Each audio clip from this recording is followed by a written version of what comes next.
What's up guys, Lanh here from Android Authority, and today we're taking a look at the Blackberry Priv, and this is not going to be a full-on review or anything like that. I'm just going to offer you guys my personal opinions and what I think about this particular device. So I'm not going to get too in-depth with all the technical information regarding this phone. If you want to know more about that stuff, make sure to check out Josh's full review, where he will also be offering his own take on what he thinks about this device as well. But with that being said, I'm just going to talk about what I personally think about the Priv as far as the design, the build quality, the performance, and all that good stuff. So let's go ahead and get right into it. This is the Blackberry Priv.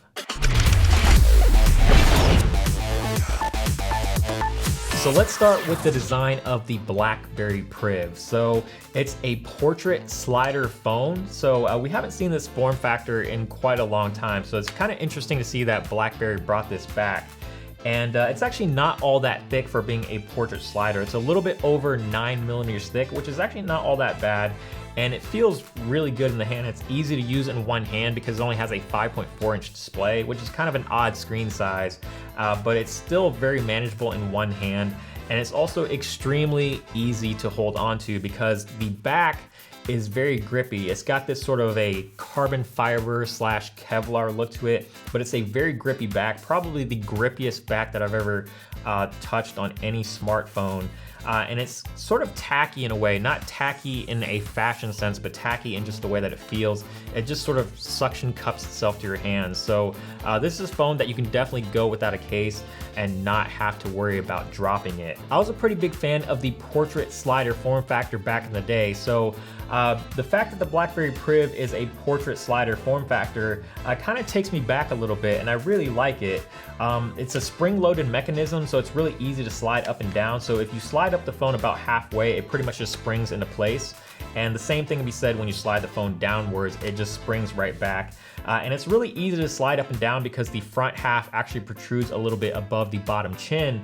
And there's also a metal rail that sort of lets you sort of grab onto with your thumb and slide the phone up and down. So the sliding mechanism works extremely well. And obviously when you slide the phone upwards, you reveal the physical QWERTY keyboard, which is something that Blackberry has been known for a very long time.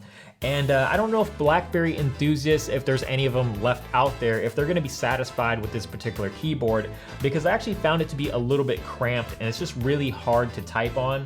And I don't have the biggest hands in the world, but you know, it's just not the easiest keyboard to type on, and the travel on the keys are actually kind of a little bit shallow. The nice thing about the keyboard though is that it also doubles as a trackpad, so you can actually use it to swipe between home screens or scroll within a web page or your social media feeds.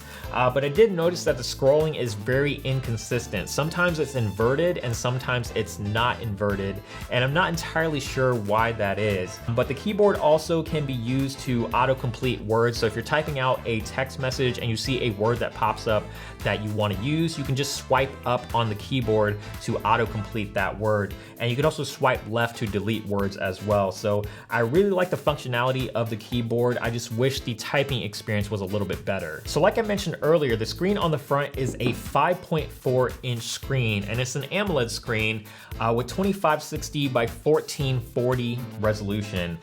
So being that it's AMOLED, you're gonna get those really inky deep blacks, those vibrant saturated colors, and high contrast ratios.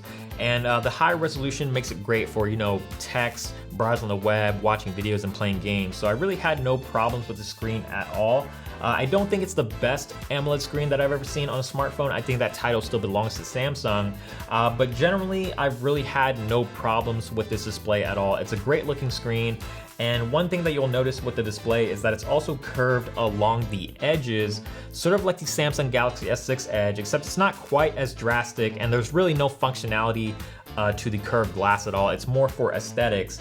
And the majority of the curved glass is actually mostly just bezel anyways. All right, so let's talk a little bit about the performance of the Blackberry Priv. So it's running on a Snapdragon 808 with 3 GB of RAM, and generally performance has been pretty good.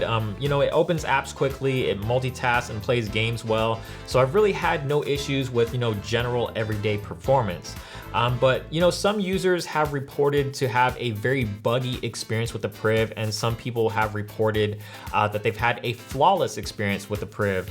And I happen to fall into the former rather than the latter. And some of the bugs are pretty minor, but then there's ones that sort of stick out at you a little bit. So for example, sometimes when I'm typing on the physical keyboard and I want to switch to the software keyboard doesn't want to show up, and I actually have to exit out of the application and open it back up to get the software keyboard to finally pop up. Another problem that I've had is with phone calls. When I hit the dial button on the dialer, it actually completely blacks out the screen, and if I hit the power button, it doesn't come back on, which I thought was extremely weird. I'm not exactly sure why it does that. I don't know if that's intentional or if that's a bug, because I don't have another Priv to compare it to. But the biggest issue that I've had with the Priv is that it overheats. It actually gets extremely hot when playing games or watching videos. And I know phones get warm, but this was beyond warm. It actually got physically hot to the point where I had to actually put the phone down and just sort of let it rest for a bit. Next up is the camera. So on the rear is an 18 megapixel sensor with optical image stabilization, and it's actually a pretty decent camera. It takes really great photos in most lighting situations, so outdoors and daylight or in well-lit places. It takes some really great looking photos, really great colors, sharpness, and just a lot of detail. But the biggest problem is low light. It doesn't perform that great in low light. There's a lot of noise, and photos just tend to sort of fall apart in low light situations. And the front facing camera isn't really all that great either. It's only 2 megapixels, so you're not exactly getting the most high resolution selfies, but it is serviceable for that particular purpose. Now the camera app itself, I think, it's very easy to use for the most part, and I do like the exposure slider on the bottom of the viewfinder. It makes it really easy to just dial in the exposure on the fly. But the actual act of taking a photo is really slow. Like the shutter speed is very slow. It takes a few seconds before you actually can take a photo. That's a little bit unacceptable for a flagship smartphone in 2015, and hopefully that's another thing that can be resolved in a software update. Battery life for me has just been okay. I can get through a full day if I'm very diligent with my usage, so if I stay away from YouTube videos or playing games, I can make it through a full day just fine. But if I play games or watch YouTube videos for even just a couple of hours, I typically find myself having to recharge midway through the day, at least once a day, if not more. One of the most notable features of the Blackberry Priv is actually the software. So it's not running on BlackBerry's own operating system, it's actually running on Android.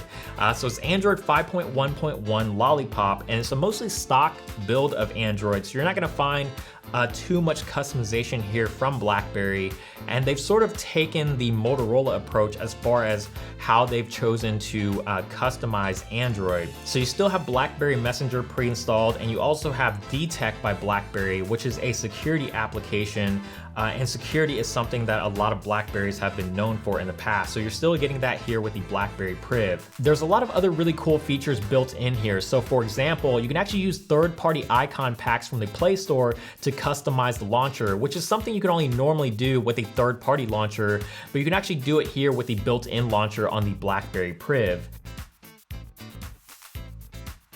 And that about wraps it up for this video. Again, this is not a full review. If you want to see the full review and find out what Josh thinks about the Blackberry Priv, make sure to check the link down below in the description, or over here in an annotation, or up here in a card, wherever it might be. But overall, I think the Blackberry Priv is a solid smartphone. It's got really great BlackBerry hardware and really great software with the Android operating system and BlackBerry's customizations on top. Now, will this phone be enough to actually save BlackBerry? I don't think one phone can actually do that, but we will see. We'll see if this actually helps BlackBerry out. But that's really it, guys. Hopefully you enjoyed this video, and give it a thumbs up if you did. And also subscribe to the channel, which is down below or up here if you haven't already.